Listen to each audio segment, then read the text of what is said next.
special guest from the Improv today is Josh Blue. Hello, Josh. How you doing, man? Well, good morning. How are you, brother? Good, man. Is this I think it's like the third time you've been with us? I know, it's been a while, though, for sure, man. Yeah, when's the last time you were in Orlando? You know what, man? I didn't even realize I was in Orlando until I walked in your studio. I was like, oh, I've been here before. Yeah. You've been here what's up? Okay, so there are several people here. You've got me, you've got Angel, Carlos, Savannah, and Ryan. You have done a podcast with one of the people that are here, and I'm just curious if you'll remember or if it was such a forgettable experience that you don't know who it is. So if you had to guess, which one of us do you think you've done a podcast with the last time you were in town? You're lucky I remember even being in this room. None of you bastards look familiar. I feel like... Me! This is pretty memorable. Yeah, it was. It was back in your very second or third podcast. Really? No, it was Ryan Holmes. Ryan did, and you told the story. Didn't you like somehow you picked him up when he didn't expect it or something, and you kind of tricked him into doing the podcast? I feel like we totally tricked him. My friend Charlie was either opening or driving for the Improv and drove you around, and then we hung out at his apartment and did a podcast. For no reason whatsoever. It shouldn't have happened, but it did, and it was awesome. So nice to see you again. Unfortunately, that story's happened to me lots of times. Yeah, why do you think you're special? Offense. Yeah, no offense, but yeah, I've been to lots of dudes' apartments. It's fine, Josh. Doing it's fine. Podcasts. Yeah. What do you like to do when you go into a town to do stand-up comedy? What do you do to kill time when you're waiting to get on stage? Do you usually go out and check out what's going on in the city, or? Apparently, I do podcasts. Yeah, you do. It's strange. Other bearded men. Yeah. You know, I'm a big nature guy. I like to walk around and look for animals, which sounds super weird, but That's perfect. Yeah. I love it. Let me suggest something to you then. Okay, so Savannah, Nature guy. she actually is one of the higher ups, one of the very important people at Gatorland, Queen of the Gators. Awesome. And if you've ever been to, I don't know if you've ever been to Gatorland before, but it's amazing. There's a lot of alligators. Yeah, I kind of gathered that. Yeah, let's do it. Yeah, he has my number. If you want to come, you're more than welcome to come. But you got to do podcasts. All right, yeah. No, we don't do. We're not doing that. The Gator interview me. Yeah. Yeah, it's #1 podcast. Yeah. So but normally you go out looking for animals. Like what kind of animals? You know, it's great. I do over 200 shows a year, so I'm all over this beautiful nation, and each region has their own animals. Yeah, sure. we got a lot of snakes.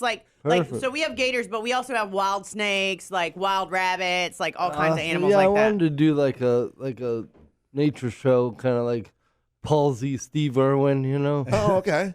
By the way, I have cerebral palsy. I know you guys know that, but your listeners might not know that. And Right. They're like, why is that guy so wasted? Early in the morning to be talking like that. Hey, do you find that there are a lot of people that have cerebral palsy that look up to you because you're a successful guy? Because I wasn't even going to bring it up unless you did, because I don't want to. You probably get sick if that's the only thing people talk about, right? Sure. No, it's yeah. I mean, it's kind of the opposite. Most palsy people hate me. So. Oh, really? I'm just kidding, guys. I'm the spokesperson for palsy for sure. And the cool thing is, it's not just palsy. It's like a lot of disabilities. I've kind of become the voice for disability. Yeah. And what's great is everybody has a disability. Oh, yeah. Hell yeah. So I'm Everybody got looking at something. you, buddy. I know. I got it. How long have you been doing stand-up comedy? You know, I have been doing this almost 19 years. 19 years. Wow. I started in college. I actually got credit for doing stand-up in college. Wow. See, I thought you. I didn't know. I thought you started when you were on. Was it America's Got Talent? Last Comic Standing. Last Comic Standing. I'm sorry. I Yeah. won that in 2006. Wow. So Who'd you beat out? I beat Chris Porter and Ty Burnett. Oh, Ty Burnett. Wow. Gabriel Iglesias was on Damn. that. Yeah. Yeah, it's always interesting when you hear because, we have a lot of comics that come through and the competition because that show really did. I mean, most of those comedians, most of the guys had already done pretty well. Right. Because they weren't just going to get some scrubs off the street because that would have been horrible. But then it's almost like they go to that. Now, John Reap was here Oh, yeah, on they Wednesday. just said that. Yeah, that's cool. Good old Johnny boy. Yeah, he's a good dude. He is a good guy. Yeah, I like John. Yeah. So what are you working on now? You got any projects in the? Man, I'm all over the map, man. I just filmed my 5th hour special. Wow. Congrats, man. Thanks, man. Which is pretty cool to say. 5 hours of material. That's insane. Wow. Unless you talk to some open micers and they're like, yeah, I got about 2 hours already. Yeah. Right. Yeah. I know Working that on it. game. Yeah, for sure. 3 of my specials are on Amazon Prime right now. That's So awesome. it's pretty cool. So if you got that, pre-watch, and then There's so many outlets now, so Yeah. many, you got Netflix, you got Amazon, you've got YouTube, there's so many. And so for a stand-up comic, probably times are better than they ever have been, aren't they? yeah, but it's also hard because not everybody's watching one thing Yep. anymore. So it's like Splintered. Oversaturation. Yeah, of it. you have to kind of have your stuff on all the platforms to get more views and all that BS. So how do you build your set with, you got 5 hours, so you basically rip apart, you don't use any of the other stuff. The guys like Rogan, I know they go to I think the Comedy Store, the Ice House, and they practice and they're in town, but you travel a lot. So Yeah. do you do majority of your material, then you try out 10, 15 minutes of the new stuff? Or Yeah, well, I was just telling them backstage a minute ago about I look at my show like I'm building a brick wall. Each joke is a brick, and then the mortar is the improv. Love it. So then I just kind of put the pieces together as needed and not ever married to anything because I never want to force a joke. Like, I have to say this joke. Yeah. People need to hear this one. Yeah, right. I Yeah. just want to go with the vibe in the room. And That makes it not overwhelming, right? Because Right. if you think about, man, I got to do another hour and build this whole thing. Because Will Smith said that brick wall mentality kind of thing, too, as Right. well, when kind of building his career. Can you Sure. tell us about your suckers? oh, yeah, I live in Denver and I have some Yes. edibles in stores called Josh Blue's Dream. Oh, really? Made Nice. of all Blue Dream weed, and they're in over 50 stores now. Wow. And, Right. we're trying to branch out into different states. How did you get that? So I'm a big fan of the product. Yeah. Okay.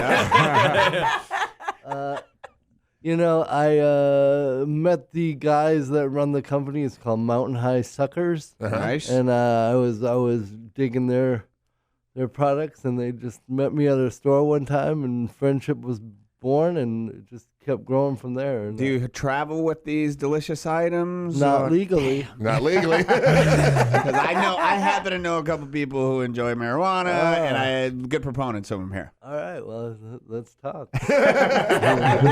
Hey, so people with disabilities a lot of times are disrespected, and Sure. have you had to deal with people being disrespectful to you ever, or people?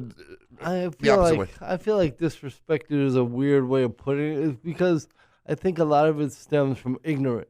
Yeah, So Sure. people don't know that they're even being rude or disrespectful. So my big thing is like the way I move, I look like a drunk homeless dude. Like I'm well aware. I got a big beard and hair, and but I'm going into like Be drunk, Jesus. nice restaurants, and like they will 86 me just walking in. They're like, "You're not coming in here."